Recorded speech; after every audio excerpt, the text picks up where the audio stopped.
Good morning, or I should say good afternoon. Welcome to the Prepare to Repair show. I am your host, Steve Suarez. And coming up on today's show, I am absolutely excited to have Miss Jana Farmer, who is the owner of Miss Jana's Candy. Miss Jana has completed her new candy kitchen located in Aurora, and we're glad to have been part of it, and we're going to talk to her about it. And today, we start Monday talking with the candy lady herself, Miss Jana. Also, checking in with us today is a friend of the show, Shawn Porter with Porterhouse Heating and Cooling, and he is going to give us some helpful tips as we head into the colder weather. Miss Jana, welcome. Thank you for having me. You are adorable. I appreciate you being on. And I was actually talking to Fred, one of our guys, and he's worked at your daughter's house, and I was telling him about that you're coming on. We're going to talk about candy. And it's candy so good. You know, when kids used to go and the ice cream man would come when they were kids and they'd go and chase it, they'd literally shove each other down to get, number one. That's what happens with your candy. When the candy lady's here, people are just, shoving everybody down to get your candy. That's how it is in my house. And I always say, sweet. Oh, it's awesome. We brought some candy into the station here, and so they're going to love it here. We're going to bring it to the other sister stations. And brings me this. Tune into the Rock and Roll Diner on 95.9 The River, where our featured restaurant this week is Black Dog Vinyl Cafe, located in Plainfield. Listen for your chance to win a $25 gift card, sponsored by us, RJ Graham Plumbing. And also on 95.9 The River, during the 5 o'clock hour on Fridays, Mitch Michael gives away a $50 gift card to a feature restaurant that basically it's Mitch's night on the town. What I'd like to do for the month of November, if we could, is maybe sweeten that pot a little bit and see if we can get some gift cards from you to, in addition to these, maybe throw them out there and see what we can do maybe on the station here to really get people to kick off your grand opening and get people excited about it, because we've had it, and now we need everybody else to have some of it. With pleasure. Oh, that's going to be a lot of fun. Now, we are going to get into really what Miss Jana's Candy is and how it started and things like that, because it's a really good story, and I'm very happy to be have worked with your family for years, and then with your daughter, and now I was able to help you with this. It was my pleasure to be able to help you get this done and get your own kitchen. And when do you open? I am actually going to welcome our first guest just on Wednesday, this Wednesday. It'll be a limited quantity, but we're going to open our doors, come in, get a free sample, look around. You'll be able to see our packaging for Thanksgiving and for Christmas.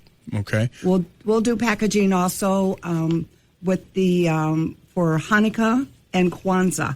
Nice. Now, what is the address of your new kitchen? We're at 1649 Montgomery Road, unit number 10 in Aurora, Illinois. Okay. Now, how long have you been making candy? I don't know. I want to say maybe 8, 9 years. Honestly, I kind of fell into candy. I'm a seamstress by trade, okay. But I like to cook a lot. And my mom loved peanut brittle. She was always asking for peanut brittle every special occasion. And so one day, I just said to my mom, I'm going to learn how to make that stuff.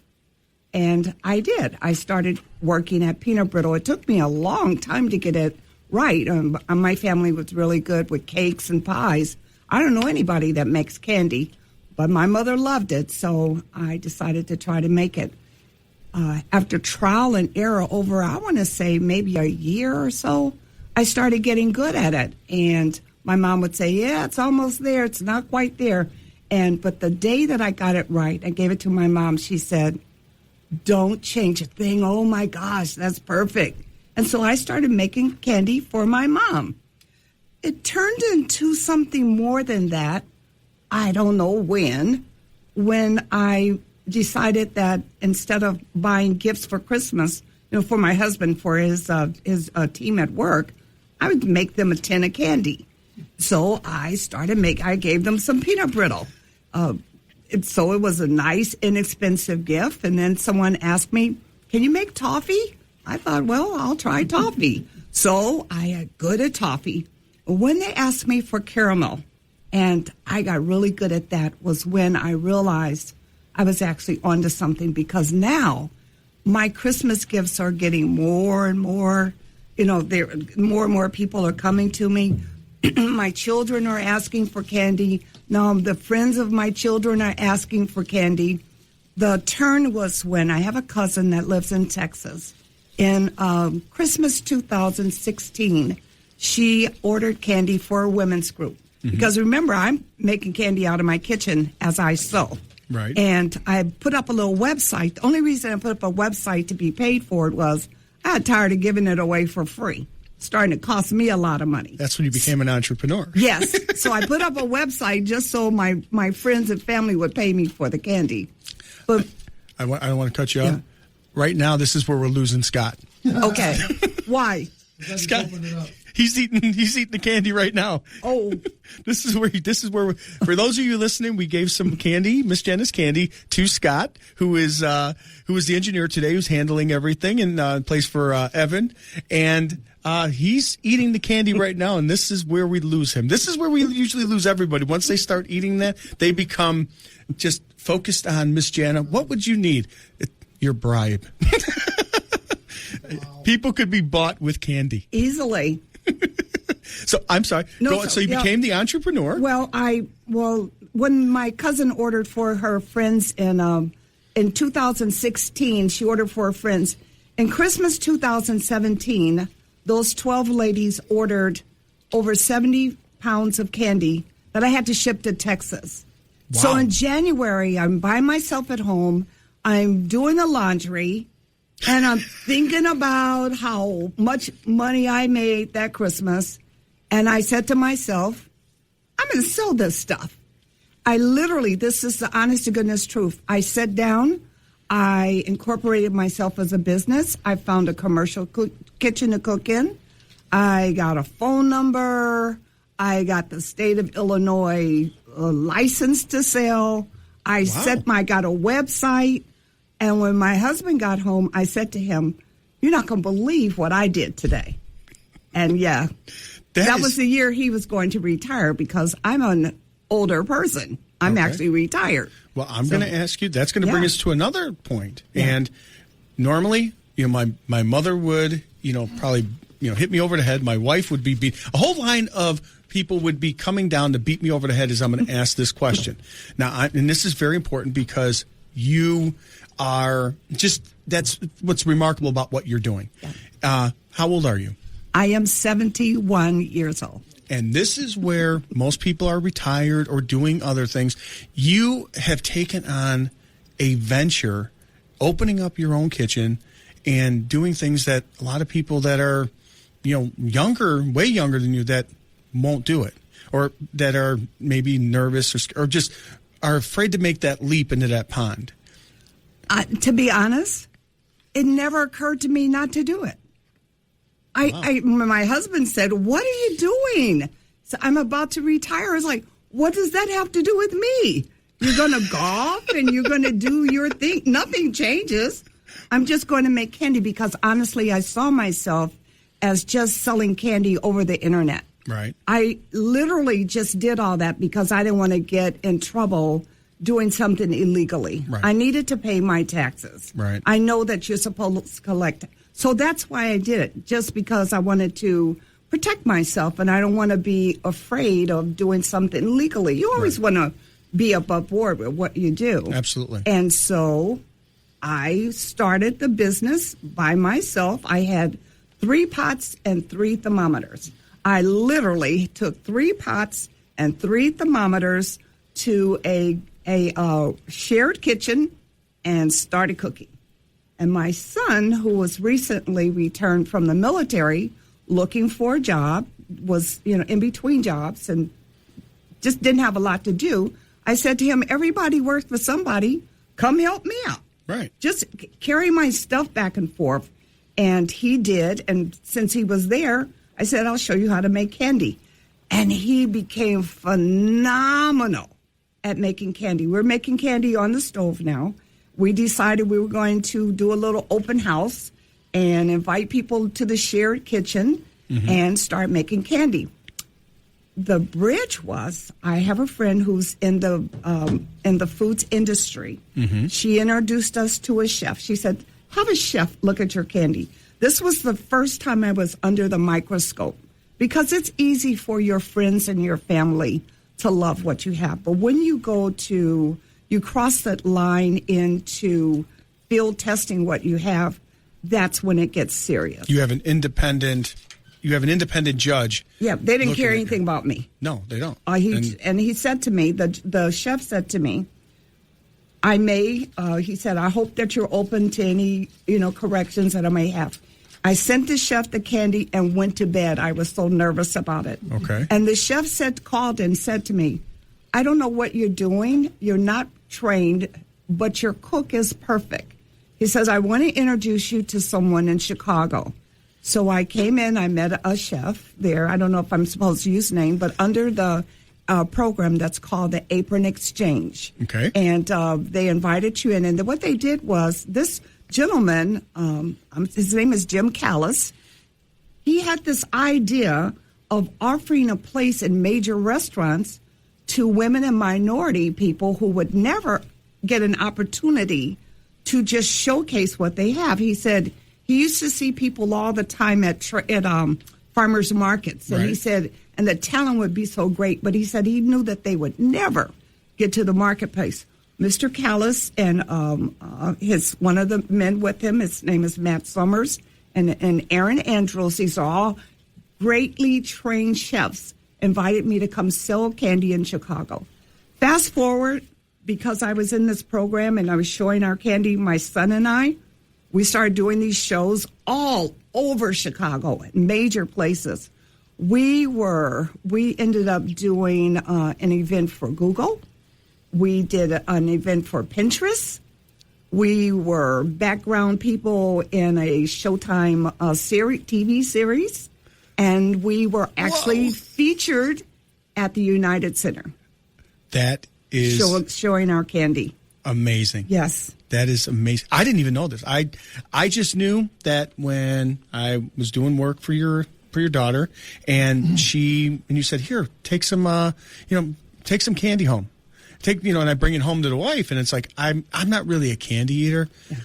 But then when I have my wife, son, and daughter who are candy eaters literally fighting each other for it, I knew we were on to something. And then just recently, as we were working on your location, Dana, we were talking to, my wife June was talking to Dana, who answers the phones in the office, and she said that June was telling Dana about it, and Dana's like, "Oh, okay." She says, she has somebody else that she has theirs, and it's a what do they call that? It's a different line. It's a really high end line of candies, and she says you have to try Miss Jana's. So Dana had it, and she's like, "Oh God, oh this is great," and so now it's so and so other line who. Now it's Miss Jana. So well, our slogan is butter is our best friend. We use tons and tons of butter. I have to give a major shout out to my confectioner Ken, who is my son. He is a veteran both of the Marine Corps and of the Air Force. Okay. And his last job, and then he did work in Iraq, working on heavy machinery. And he brings that same discipline to candy. He's the only person that makes candy. And with my recipe and his discipline, we just have a ball. We love what we do. Fantastic. Well, what we're going to do is we'll take a quick break, and then we'll continue on with this, because your story just keeps getting more amazing, because I have a lot of questions, and Scott's over here listening. I know he's got some ones he wants to probably throw in. So we're going to take a quick break.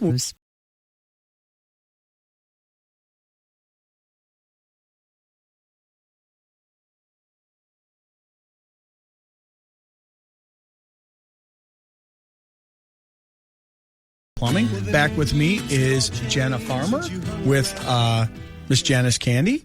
And joining us on the phone, we're going to take a little break from Miss Jana, her story, because she has some awesome things to talk about, and just her story is fantastic. Joining us with a little quick tip and some information regarding heating and cooling is a good friend of the show, Mr. Shawn Porter with Porterhouse Heating and Cooling. How you doing, Shawn? No, not bad. And you, how's it going? I'm doing well. Joining me in studio today, I've got Miss Jana with Miss Jana's Candy. She's just opening up a spot in Aurora, and a new candy kitchen. She's been around for a little bit, and her candy is to die for. It's phenomenal. You got to check that out. I would like to. Yeah, I was just going to say that. I'm going to have to try some of that. Oh, believe me, I get like Scott over here. He's trying to brittle now. Oh, he's eating away over at this. So, how are you doing, man? I haven't talked to you in a little bit. It's getting colder, and I got to see what our guests can do, our homeowners, listeners, and everything out there can do to as we start getting into the cold weather. Okay. Well, on startup, a lot of times just depends on the person. You could depend on how the person feels and how savvy they are. They could have us out, or always have somebody else on startup. Check it out, see what they may not see. Just because it starts doesn't mean it's running properly. And absolutely, the main thing is to change that. Keep that filter change. I'll just be honest with you. I'm in business because people don't change their filter. I mean, it helps my business a lot. Just being honest. If they, and a lot of people, they'll hear this and they're still not going to change it, but they have so many things going on daily in life, So changing the filter is really one of the most important things. And like I said, having somebody, us or some company out to see what you don't see is another important thing to do, to get ready for the winter season. And that doesn't mean the unforeseen still won't happen after the fact, but sometimes you can catch things and, identify, say, hey, this may be going bad. You may, we can't give you an exact amount of time, but we could point out things. Exactly. Kind of go through, give it a punch list, evaluate, and, just to kind of, just to give you a little troubleshooting on it, and give you a time frame on a repair list of things that may or may not go wrong. But one thing, like you said about air filters, I found is maintenance, regular maintenance is the key, and that saves more money in the long run when you do that. Yes. Am I wrong on that? I agree. No, I agree wholeheartedly because, it's a machine, and it can't do the upkeep itself. Exactly. So you need to have somebody come out and check it. If a customer's in the position to do it, it doesn't hurt to do it once a year before you start your AC, before you start your furnace, because your furnace is involved year-round, whereas the AC only runs seasonally, but the furnace, it runs when you run the AC, and then it runs when you run the heat. So it runs year-round. So it's always good to have it checked. And from a safety standpoint too, you want to make sure that it's operating so you're not having any carbon monoxide issues, and it's also running as efficiently as it can, because gas. Yeah, we've all seen the news. Fuel price, heating fuel and gas is going up. Actually, I think it's doubled, and we're not even really into the cold weather yet. So it's starting to go up, and you want to make sure those furnaces are running as efficiently as possible. Yes. It's just as beneficial to the customer big time over time because it's an investment. So you got to invest into your investment. So over time, it's worth it. Yeah, it's worth it. And you got the wear items on it that need to be checked out, and you don't want to. Again, I can't stress this enough, and you know 100% how that is you want it to operate safely. You want it to function. Safety is the number one priority, because you don't want to be having any kind of issue and not know it. So if when in doubt, give a company like you a call to have it checked out. It's better. It's a maintenance, just a checkup is worth the money in the long run. Definitely. Now, I advise it to anybody. And I want to also, what I wanted to do with you too is I wanted to say thank you. you and actually your I think it was probably your crew went out to one of our guys, Fred.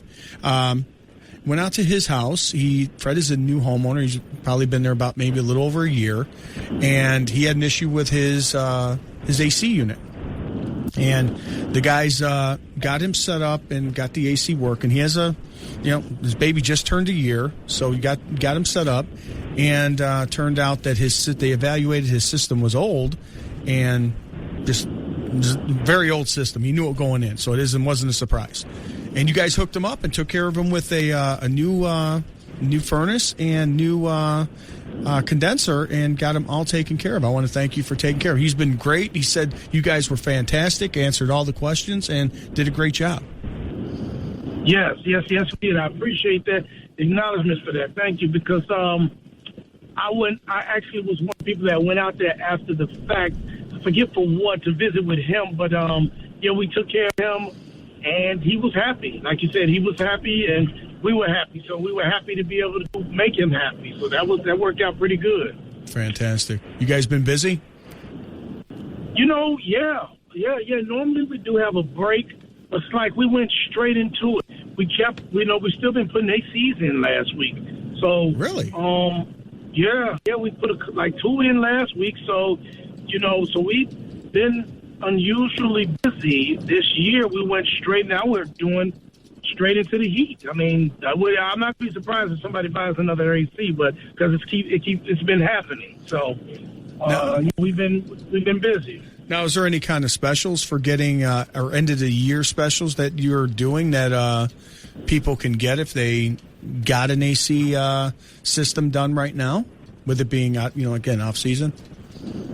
Yeah, we're doing discounts for ACs right now, and cleaning checks are $10 off right now as well. So, like, that in-between time is when you get your best deals on your cleaning checks and on your systems that are out of season. So this is the time. Fantastic. Now, if people want to get a hold of Porterhouse Heating and Cooling and your great guys over there, Shawn, how do they reach out to you? They can call us at 708-362-1692. And they can also go online and make an appointment at Porterhouse HVAC. Sorry. I better look that one. I don't want to give it out wrong. You don't check on, you don't email or schedule on for yourself too often, huh? Right. Yeah, not too often. Right. So I better look at it. That way, if they can go online. Yep, it's Porterhouse Heating AC.com, and they can schedule online if they don't want to, actually make the call, and somebody will call them. Fantastic. Well, it's kind of like your phone number. When people ask you your number, okay, I don't call me very often, so unless you're giving it out all the time, you don't know what your number is. Actually, right. I think that kind of works out these days with everything, because everything's on speed dial. You have it like put on, and saved in your favorites or whatever. So you just hit a button. You don't even know their numbers anymore. Not at all. I'll be in trouble if I lose my phone again. Well, I mean, you being a business owner, that's your lifeline. So it is, literally. Well, now, I appreciate you jumping on with us, Shawn, and you've been like I said, you've been great. I wanted to give you the props for taking care of Fred, and he sung your praises, and you've been great. And then actually, you've referred a few people over our way, and we're completely and utterly thankful for that, because small businesses helping each other out is the way is the way we all get stronger. Yes, definitely. So anybody looking for plumbing business at any point in time, I got you in my phone, and it's an automatic thing. So and I appreciate you doing the same. I really do. Hey, I appreciate it, brother. Thanks for the love and the shout outs. I give you shout outs all the time. You're fantastic, man. Thank you. And we'll be having you on again, talk about some other things that come up in the HVAC world. Thank you. Thanks for having me. All right, take care, and stay busy, man. You too. Thanks a lot. All right. Thank you, Shawn, for joining us. And what we're going to do now is we're going to get to candy talking. We're going to get back to talking candy, because I'm sure people, as much as they love Shawn, they were like, okay, you had me talking about candy. My furnace is working. At least I think it is. Let's talk candy. We'll worry about that later. Let's talk about the candy. Poor Shawn's not getting any love. He had to come up against the candy lady. I don't think anybody wins against that. I'm trying to think anybody who would. I wanted to ask you. Okay, you said something about Pinterest. Yeah. You were just telling me on Pinterest, and you were in some really good company on something. You want to be talking off the air? Pinterest offered their employees. This was during their big conference. They called it KnitCom. I was told that they had a table that they featured as a taste of Chicago, and on there they had the Frango mints and Garrett's popcorn, and they had Miss Jana's candy, and they said Miss Jana's candy went first. Okay, hold on. Say that again. Please say that again for people who did not hear it. If you did not hear it, it wasn't a blip. It wasn't an error. It wasn't a. Please say that again. It said Miss Jana's candy went first. And who were you? Who was your competition? Garrett's popcorn and Frango mints.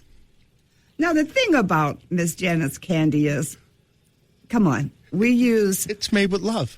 That's what my wife said. It's made with really love. Great ingredients. So we use what they call a raw, unrefined cane sugar. Remember, when I started making candy, I was making candy for my mom. Scott's over there eating. Yeah, I didn't use cheap ingredients at all. I was making candy for my mom. Right. So I used the best of everything. Absolutely nothing has changed in our recipes except this year we started using organic sweetened condensed milk instead of just regular condensed milk. Something about the organic ingredients. We use organic heavy cream. Mm-hmm. We use the organic raw, unrefined sugar. It's kind of brown in color.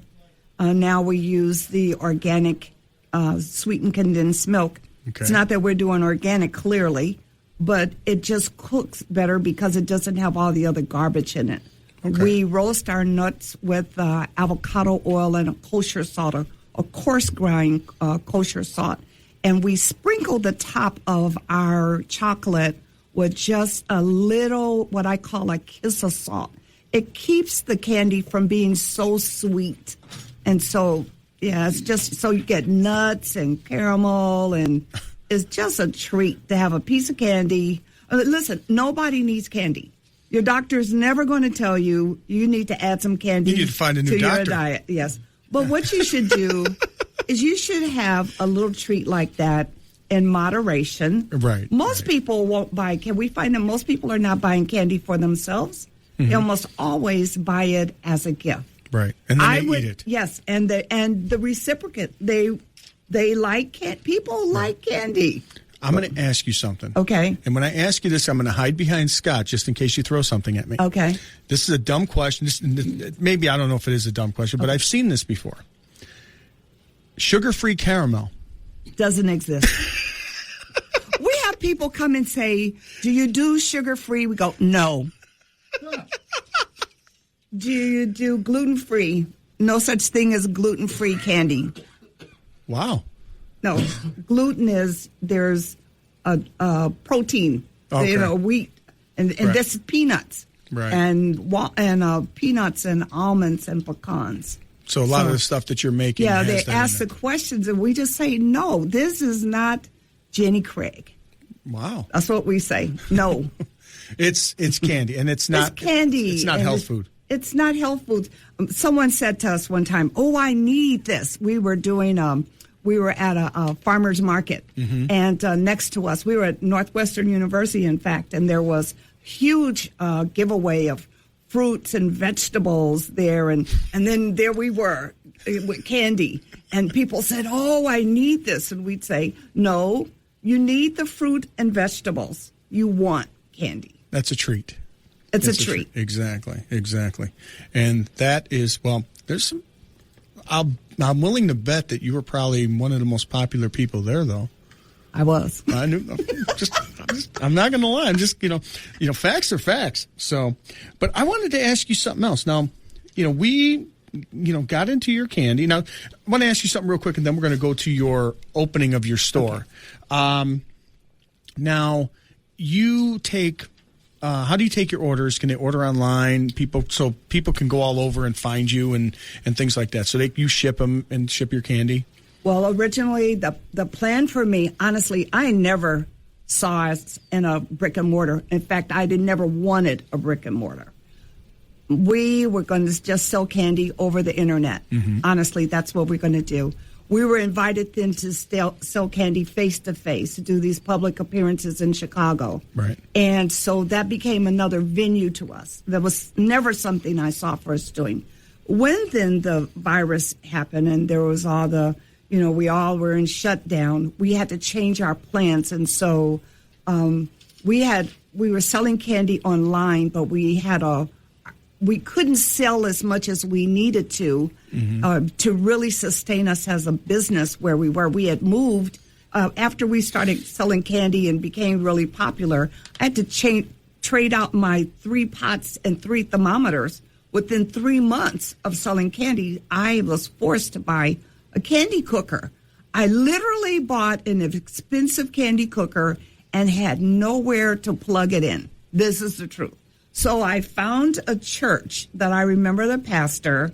He used to like a bread that I used to make, and someone told me he had a fabulous commercial kitchen. I knocked on the door of the church, and I asked this pastor if he would rent me space in his kitchen. And he said, I remember you because he says, you're consistent. He said, I know this because you used to make bread. And he said, I remember this. And he said, oh, yeah, I'll let you use the kitchen. And I said to him, and then I have another little favor. I have this big, gigantic piece of equipment that I'd like to plug into your church. And then, sir, I'm going to have to put a special plug in your church to plug it in. And wow. he said that he believed in entrepreneurs. And he said, and I'm actually going to let you do it. You're going to have to pay for the plug, and you're going to have to pay for power. But I'm going to let you in. And we were at this church when still trying to figure out what we were going to do next, because we just started. We became a business. I should have said this in January 2018. Wow. And so a lot has happened. And yes. And so when the shutdown happened, we were just on the verge. We had been invited back to many places, and then everything was shut down. So we had to change our business model. We couldn't expand and bring on new avenues like going after some corporate accounts and going after larger sales. We couldn't do that and where we were. So we were forced to either find a place or to stop cooking. And I said that to my husband, and he said, give me a day or two. And my husband came back, and he says, start looking for a place. I don't know where you got the money from. I'm not asking. Well, here's the key things that I like to, I am a strong proponent of small businesses. Yes. I have said this before. I'll see things on social media, Facebook, and I'll see even, people doing hair, people doing nails, people doing, smaller carpentry. They'll do painting, they'll do whatever, and go do it. Because a person doing nails now on social media, by this time next year, they have a salon. Next year, the year after that, they have 2 salons. Same thing with hair. Person that's doing painting now with one truck, now he may have 2 or 3 if they're really good at it. A year or 2 down the line. And I know it because I've got many people I talk on social media that started out and with an idea and a passion and decided to make it work. And we have to support small businesses. We have to support each other. And that's one of the reasons why I do the gift cards, because a lot of these restaurants took a beating over everything that's happened over the last, 2 years. So anything we could do to help each other, because we don't live in a bubble. Well, when we found ourselves having to find a place, at that point, I'm cooking at the church, and this church where I was, and I'm storing candy there. Mm-hmm. I have all the shipping and things at my house, and I rented a virtual office space so people could go pick candy up because they couldn't come to my house. I didn't have an address. Right. And it's for all of those reasons you that... You don't have an address? I want them to come to my house, so I had to go get a virtual office space. I want to live nowhere too. Yeah, no, that's what I meant. We didn't have a brick and mortar. Right. So we had to find a bridge. So with all that in mind, my husband's support, we were able to find a place. Right. It was affordable. We had a really good plumber. You got to let me know his name. Got to have a good, I'll tell you about R.J. Graham Plumbing. Now, and we up and we stayed focused on the project only. That's what we did, and we were up and running in no time. That's what I wanted to get on, because a lot of people, what they do is again, you've never been a contractor, you've never done this. I signed up to be the contractor because my daughter had a miserable experience. Right. And I watched her, and I learned. And one of the things was to have confidence in the subcontractors, the people that are doing the trades. And because I have good people around me, I was able to go and pick those people. Why have a contractor when I could do it myself? I was a little arrogant, but with the help of a lot of people, I got through it. And even the commissioner commented on how fast we got our project done. But we did what we were told when they said move the fire extinguishers, change the ceilings. We listened and we did everything. We just did it in time, and so we had favor. Well, that's the key thing when you're becoming and you're taking on a project. You have to understand what your strengths and what your weaknesses are. And one thing you can't do when you're taking on a project or doing something that you've never done before is don't be arrogant. Take advice from people who are in the know that you trust.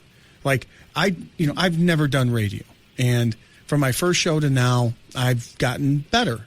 And I've gotten better because of the people that are around me that are here, like Evan, who's in here every week. He would help me out and give me pointers, and I'd ask him, how well did I do? What did I do? What didn't I do? What should I be doing differently or better? Because they do this. I ask Scott, what can I do? What do you think? What can I do better? And I listen to them. And as I listen to them and I take that information, it helps me get better and be where I want to be. And, taking advice from people in the know, that helps you get where you're going to be. Like you doing your project, it's, you've never done it, but I have people that I'm listening to the people at the building department. They're letting me know what I have to do. And I had an amazing architect who befriended me. Did you give him candy?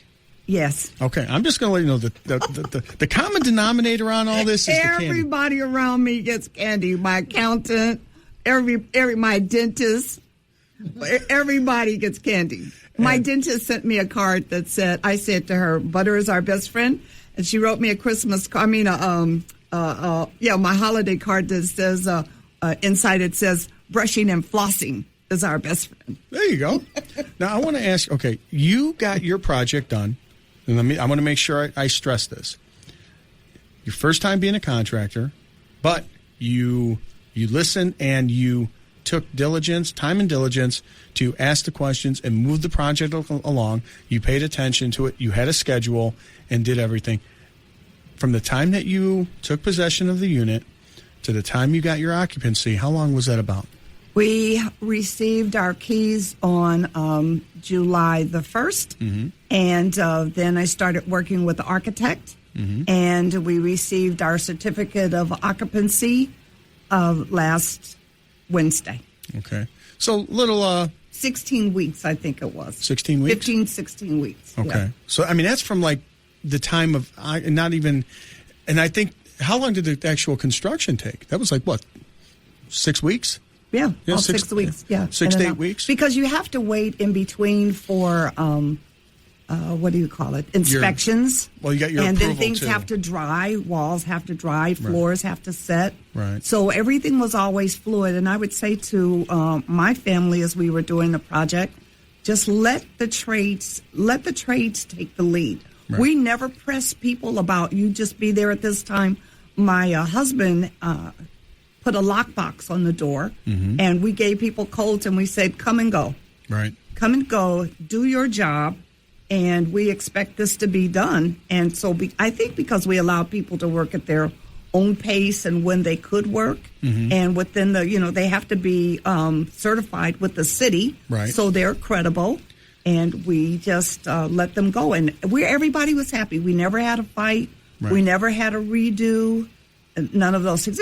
Some little touches we can, you can go back and you can find, like, why is my wall still blue at the top? Right. You can find, if you look for the dings, you can find them. But when you look at our kitchen, it's amazing. But it's amazing. There's even, I've seen houses that were multi-million-dollar houses, brand new, and they have flaws. Well, we built, our concept is that we are actually a commercial kitchen / retail store. So we have set it up, and you look like you're walking into a kitchen. Yeah, that's because, when we finished up and we got our final, and I always talk about everybody, you got to do this the right way, blah, blah, blah. You got to do it. We had final inspection, and which was hilarious with you. Well, we had, and the inspector found some things that were that he needed fixed because in order to open. And again, we're not perfect. We missed some things. We had to make some adjustments on it. But the good thing is being there. We like to be there with all our inspections so we can go through with the inspector, because the inspector, and as you found, and you can attest to this, the inspector was there to protect you, and he stated exactly. We had amazing inspectors from all different facets of the industry. The roofing, the plumbing, the building, and they come in the health department. And when you realize that they're doing a job, they're not against you, they're for you. They keep you from getting in trouble. Right. And if you would approach it from these people are advocates, they're not adversaries, then it works for you. The fire marshal, everybody, I believe, they were really excited about seeing us getting our project off the ground. But they were for us, not against us. Exactly. And that's what a lot of people need to understand, especially with one of the reasons why I do this show is, and this is a shout out to, all the municipalities out there that are based. They were fantastic. That are doing this to make sure that homeowners are safe, business owners are safe, their community is safe, and protecting the integrity of the neighborhood and the town that they're in. And Aurora did a great job, with everything that they did. Shout out to them, the inspectors. They did a great job. And I'm not, basically, sucking up to anybody. I'm just saying that they came in to do a job. I'm there to do a job. It's their job to protect the area, to protect the residents, to protect you as the business owner, and to protect me as the contractor. And they would say to you, this is not arbitrary. You're going to do this, or it's not going to pass. Correct. And so you take them at the word and just do it. That's what it is. And by doing that and working with them instead of against them, working with them on everything that needed to be done, following the guidelines of what they had, and everybody working together, you got this done relatively seamless and painless to the point you're ready to open. And they let me take selfies. There, see, that's awesome. I took selfies at the permit office. That's awesome. And and everybody got candy. And they got candy. I think if everybody had candy, you probably wouldn't have a fight in this world. 1649 Montgomery Road, unit number 10 in Aurora. And is there a phone number they could reach you? Yes. Well, let's see. I don't know my actual number yet. My building number, it's new for me, but you can reach me at 630-701-3388 or at www.MsJanasCandy.com. That's amazing.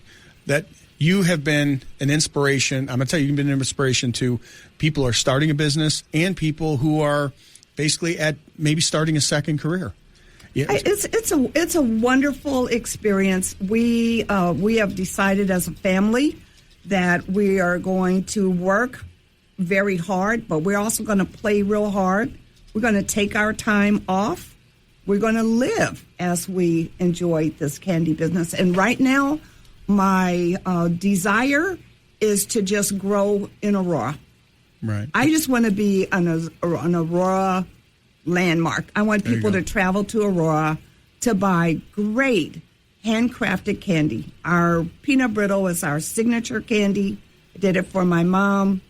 Our pecan brittle, that's named after my mother-in-law. or my mother-in-law, as I like to say. Awesome. And so, yeah, just have some candy. Well, you're on your way, and what do I say? At the end, when it's all said and done, you want to be able to say, man, wasn't that great? I had a ball. I had a good time. Not, hey, you know what? I wish I would have done this. I wish I would have done that. I do think that. Yeah. I stood in there when they gave us the certificate, and I by myself, and I was like, I saw this in my head. That's it. Yeah. So take the advice. Miss Jana is an example. If you want to do something, chase your passion. Just do it. You only fail if you don't do it. You only fail if you don't try. Yes. And you know what? If you fail, you learn not to do it that way. Or you say, well, I say to people that I call myself a very extraordinary, ordinary person. I didn't go to college. I don't have training. I didn't go to business school. But you have heart. I have heart. I have passion. My family always told me I had a little hustle in me because I always knew how to make some money doing something, but I was in the middle of doing something else when Candy found me. I've actually been chasing the candy. The candy, I didn't push Candy. Candy is, I'm following after it and then making it happen. Fantastic. And offering it. And I love it. You're leading an example because I met your children, your husband. They're phenomenal people, great people. And, like I said, I like to say we're extended families. Yes, you are. And it's great. I am so happy. Thank you for being on the show. And thank you for inviting me on today. Oh, it was my pleasure. And like I said, we got to get those. Another selfie before I leave. Oh, we're definitely going to do that. So it's going to be awesome. Thank you for being on the show. Thank you. And everybody, thank you for listening. And if you want to reach out to us, please send us an email at the preparetorepair.com website. And also you can listen to past shows. And if you want to reach out to us by text, shoot us a text at 708-964-5500. But check out Miss Jana's Candy in Aurora. You will not be sorry. Till next week, we look forward to listening to you again or seeing you again. And we will have some excellent time in store for you next week.